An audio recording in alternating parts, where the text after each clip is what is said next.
Do you know when you go to the barbers and you feel like you've cheated on your barbers when you go to different barbers? That's what I feel like. So right, Sony I've got a special place in my heart. It's an absolute beast when it comes to video. Low light capabilities, mint. The lenses are decent, even though they're slightly overpriced.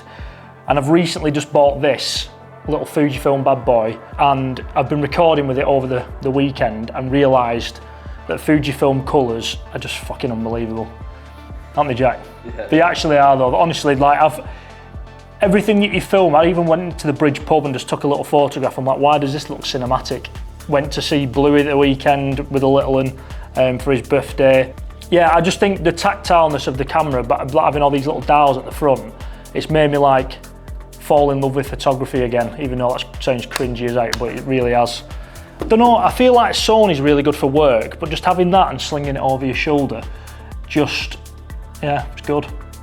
Like, just listen to this. Oh, do you know what I mean? Just everything.